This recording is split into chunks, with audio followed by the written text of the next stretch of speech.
Ya tenemos el primer llamado en línea y lo vamos a presentar como Ricardo Ruiz Díaz. Él es docente, director y vicedirector desde el año 2006 y me parece que es palabra hoy en día para fundamentar lo que estoy diciendo, que lo importante es la docencia. ¿Cómo estás, Cristian? Buenas noches, Luis Almeida te Buenas saluda. noches, ¿cómo estás? Un gusto conocerte y bueno, hablar contigo. Bueno, igualmente el gusto es mutuo. Que, mirá, venimos hablando hace mucho tiempo y le ponemos énfasis a los tres pilares fundamentales de la sociedad, que es la docencia, el maestro, el jardín maestro, docente, para empezar una persona para que se empiece a formar hacia el futuro y en base a eso, bueno, poder educarse, etcétera, etcétera. Pero hoy lo que vemos es que la parte de estudios, de grados, de pasar, está todo muy, muy en decadencia. Entonces digo, ¿por qué no hablamos con alguien que, como vos, que hace 2006 que estás en la docencia, y nos podés explicar un poquito por qué Bueno, pasa esto? ¿Por qué la sí, decadencia? entiendo. Primero quiero contarte que estoy en la docencia desde el año 1989, Del, hace aproximadamente 34 años. Soy perfecto, director y vicedirector desde el año 2006. perfecto. Eh, Soy director y vicedirector de las escuelas secundarias y en mis primeros 5 años trabajé con chicos de primaria en el Colegio Alemán y en el Colegio Perpetuo Socorro de Quilmes, Ujú. y después pasé a secundaria y desde entonces me desarrollé toda mi vida con adolescentes. Bien. Hace poco vi una frase que decía que la escuela va a volver a ser el segundo hogar cuando la casa sea la casa, o sea, la escuela va a volver a ser el segundo hogar cuando la familia sea la primera educación. Yo creo que muchos de los problemas que pasan en el sistema educativo actual tienen que ver con que la familia no acompaña en el proceso del aprendizaje del niño y del adolescente. Y Ujú. eso tiene que ver con que vivimos una sociedad bastante violenta, donde cada uno está ocupado de sus cuestiones, donde ser padre es mucho más que colaborar con una mensualidad para cubrir las necesidades básicas del niño, Ujú. donde no hay un seguimiento ni un acompañamiento del adolescente o del niño con respecto a sus estudios. Y lo más importante, que yo considero que la educación siempre ha tenido cambios políticos, la política educativa, y eso, la política educativa se ha adaptado según las necesidades del gobierno de turno, y eso ha hecho que todo lo concerniente a lo cognitivo o al aprendizaje se haya deteriorado, sobre todo en nuestro país. Claro, yo me acuerdo cuando yo hoy tengo 54 años y para mí el colegio, como dijiste vos al principio, era nuestro segundo hogar. Y la maestra y el profesor se respetaba, ¿me entendés? Y Por digo, supuesto. yo me acuerdo que me llegaba una nota y mi viejo me pegaba por las dudas un coqui, ¿viste? No, mira, ¿Qué habrás hecho? Te yo dice. tengo un año menos que vos, tengo 53. Bueno, ¿ves? Yo te puedo comentar qué sucedió. Con el advenimiento de la democracia Sí. y cuando asume Ricardo Alfonsín la presidencia, todavía la educación tenía los lejos de lo que era el gobierno anterior, el gobierno de facto. Y no hubo grandes cambios trascendentes en todo ese periodo. Y la escuela era academicista, y el que iba a la escuela estudiaba, si el alumno no estudiaba desaprobaba, si el alumno se comportaba mal existían las amonestaciones y era expulsado. La Mm, escuela era expulsiva y no era inclusiva. claro. Hay muchas cosas que estoy de acuerdo con el academicismo, porque yo considero que mi formación secundaria fue extremadamente buena. Y el alumno que estudiaba iba a la escuela pública porque era de jerarquía. Incluso para ingresar en la escuela pública, el alumno tenía que dar el famoso examen de ingreso, que yo lo di y me tuve que preparar un año antes para dar ese famoso examen que nos ponía, no solo nos nivelaba con respecto a los contenidos, sino que los mejores promedios iban a la mañana, los no tan buenos iban a la tarde, y los que no lograban aprobar ese examen de ingreso quedaban fuera del sistema. El secundario lo terminaba el que estudiaba y el que sabía. Y después, bueno, vino el advenimiento del gobierno de Menem, en donde fue el primer cambio de la escuela del tercer ciclo, ¿no? El tercer ciclo de la educación general básica, y ahí empezó todo el hecatombe educativo, en realidad.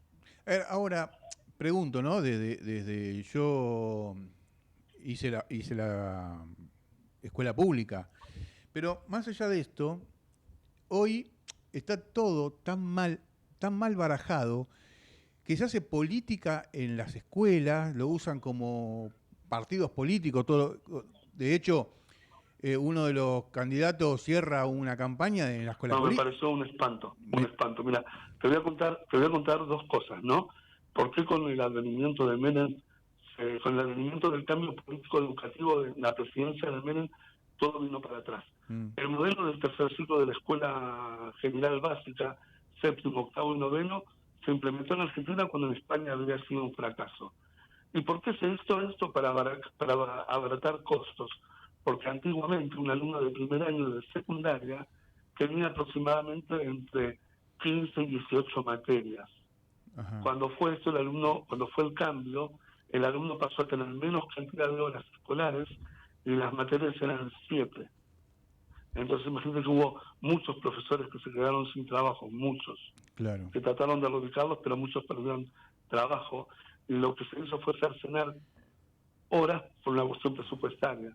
Y los alumnos, en lugar de tener 17 o 18 materias, pasaron a tener 7, que eran lengua, matemática, sociales, naturales, educación física, inglés y artística. Entonces debe tener materias como química, física, caligrafía, ¿te acordás de caligrafía? Caligrafía, dibujo técnico, Sí. materias que tenían calidad, es decir, la escuela empezó a bajar su calidad, la oferta educativa empezó a bajar su calidad. Y incluir esto, el desastre fue incluir adolescentes que tendrían entre 12 y 18 años en la escuela primaria, compartiendo recreos con la escuela primaria, compartiendo baños con chicos de la escuela primaria, infantilizando al adolescente dentro de la escuela primaria. Claro. Y ahí empezó todo un hecatombe, hasta que se dieron cuenta que esto no era bueno. Se hace una reforma educativa con la ley 26.206 en la presidencia de Néstor Kirchner, allá por el año 2006, y hacen esto de la reforma de primero a sexto grado de primaria y primero a sexto año de secundaria. Uh-huh. Pero bueno, sí. para poder quedar conforme con la gente, para dar buenos resultados con respecto a las estadísticas promocionales, la ley decía que el alumno debería estar incluido bajo cualquier costo dentro de la escuela, asegurar la terminalidad del alumno en la escuela secundaria. Uh-huh. Y se habla también de la finalización de los estudios con calidad educativa, que no sucede. ¿Por qué? Porque para demostrar estadísticas falsas se aprueba el alumno bajo cualquier costo. Claro, es verdad eso. Ahora, con tu experiencia, después de tantos años en la docencia y transitando por un montón de instituciones, ¿cómo sale? ¿Termina el alumno o termina la secundaria? ¿Para dónde rumbea? ¿Qué sabe? Porque yo veo que a veces no pueden ni interpretar un texto. Mira, te voy a contar una anécdota que hace muy poco. Después de pandemia, en el año 2021, justo yo estaba hablando con la directora de la Escuela 22, Lucía Ojeda, que se jubiló hace un mes atrás, no hace un mes. Estábamos contándonos una anécdota. En un acto del 17 de agosto, por la muerte del general San Martín, sí, una alumna de sexto año tenía que leer un texto sobre las máximas de San Martín a Merceditas. Uh-huh. Era una vergüenza escuchar a una alumna de sexto año leer eso, porque no tenía buena dicción para leer, y te puedo asegurar con certeza que en un gran porcentaje, no sé cuál, pero me juego a decirte que más de un 80% de los alumnos de sexto año no tienen comprensión lectora, no saben leer. Pero, de sexto año. Y no tienen comprensión lectora. No tienen, primero. Y segundo, que no leen de corrido. No tienen. No aprendieron a respirar cuando dictan, cuando leen en voz alta, no aprendieron ni a respirar ni a respetar el punto, la coma, ni idea. Mira, Daniel Filmus, sí, que fue un ministro de Educación de la provincia de Buenos Aires, allá por los años 90, había hablado de los nativos informáticos, que son los hijos nacidos del año 94 en adelante, los nativos informáticos. Son aquellos adolescentes que desde que nacen tienen manejo de los celulares, de las computadoras, de las pantallas.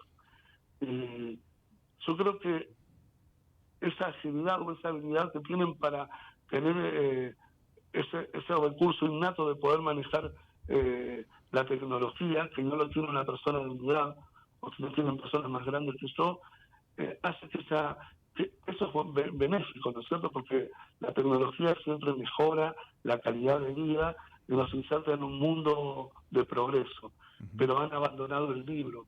Claro. Los chicos no tienen la costumbre de leer. Bueno, a ver si me seguís con esto, Cristian. Bueno, le quiero contar a la audiencia, aquellos que se sumaron recién, que estamos hablando con Cristian Ruiz Díaz, docente. Pueden dejarnos un mensaje si están de acuerdo o hacerle alguna pregunta al 11 33 47 7226. Te lo digo despacito, así anotás. 11 33 47 7226. Vos sabés que, más allá de la formación académica, antiguamente me acuerdo de que uno venía mejor formado de base, que en tercer año, ciclo básico, vos podías hacer un montón de cursos. Sí, lo recuerdo. Bueno, yo tengo, por ejemplo, mi escuela secundaria, pues yo estudié, era de primero a tercer año, la educación polivalente, y teníamos talleres donde teníamos carpintería, hablo de una escuela comercial, ¿eh? Sí, sí. Teníamos carpintería, electricidad, por cuatrimestres, y la orientación, que en mi caso fue la orientación biológica, muy buena, pero muy buena, se daba en el cuarto y el quinto año del secundario. Lo que pasa es que eran otros tiempos, los tiempos han cambiado. Está bien, pero ¿por qué se pierde el secundario ay, no me sale la palabra ahora, del oficio, ahí va, del oficio, donde vos salías con un oficio o una base de un oficio donde vos podías insertarte en la sociedad, por ejemplo, como dijiste recién vos, electricista, gasista. Hoy... Bueno, en la actualidad existe, están las escuelas técnicas, que muy buenas sentido. Yo creo que las mejores escuelas que... ¿Pero cuántas quedaron de esas, son técnicas? Por ejemplo, en la escuela IMPA, que tiene aviación, bueno, la escuela técnica número 6 que tiene Calcetín, les enseñan electricidad, carpintería, tienen oficios, albañilería también, en algunos casos. La escuela tecnológica está la agropecuaria, también los chicos saben mucho sobre cultivos, sobre animales. Yo creo que las escuelas tecnológicas, al tener doble turno y al tener estos talleres también donde tienen especificidades con respecto a diferentes ámbitos educativos y laborales, hacen que los alumnos salgan mejor preparados y ellos tienen de primero a séptimo año. La verdad que las escuelas técnicas, incluso la agropecuaria, son buenas, son muy buenas, porque el alumno tiene doble turno y aprende a tener todo el régimen académico normal que tienen las otras escuelas, tiene esta complementariedad que hace que la escuela sea de excelencia, ¿no? Claro. Ahora, pero no son todas. Para ir redondeando, que tengo otras notas, que quiero terminar el programa con las 3 patas fundamentales de la sociedad que siempre venimos bregando. Digo, vos con la experiencia que tenés, Cristian, ¿qué futuro le ves a la educación hoy en Argentina? No, la educación no tiene futuro. Lamentablemente no tiene futuro, porque se prioriza un número. ¿Y qué tenemos que cambiar? Se prioriza esto, que hace un 80% de alumnos egresados de las escuelas secundarias. A un 90% de los alumnos se les entregaron computadoras, pero los alumnos no saben lo que existe, no saben sumar, no tienen comprensión lectora. Los alumnos están obligados a asistir porque si asisten se les paga a los padres el plan ahora no me acuerdo cómo se llama el plan, pero si no muestran escolaridad a los chicos, a los padres no les pagan los planes. Claro. Entonces, en realidad, la escuela se ha convertido en un ámbito político donde captan votantes, pero en realidad, con respecto al conocimiento real, el conocimiento no preocupa. El problema más grande que tiene nuestro país es de valores. son los valores. Exactamente. Está todo dado vuelta. Y esto no tiene recuperación porque tendría que haber una sacudida muy grande. ¿Cuál sería esa? Que el alumno que sabe termine y apruebe. Claro. Eso, y eso no va a suceder. Esto es para largo, esto es para muy largo. Me parece que vamos a tener otros programas hablando de las tres patas fundamentales de una sociedad, que es la docencia como primero, la salud y la seguridad. Cristian, te agradezco mucho haber pasado por Ecos en la noche y queda abierta la puerta para futuros programas seguir hablando del tema porque me parece recontra interesante. Ok, un saludo para ustedes también. Te mando un abrazo y gracias, viejo. Un abrazo grande. No, gracias a ustedes. Bueno, pasó Cristian Ruiz Díaz, él es docente. Me parece que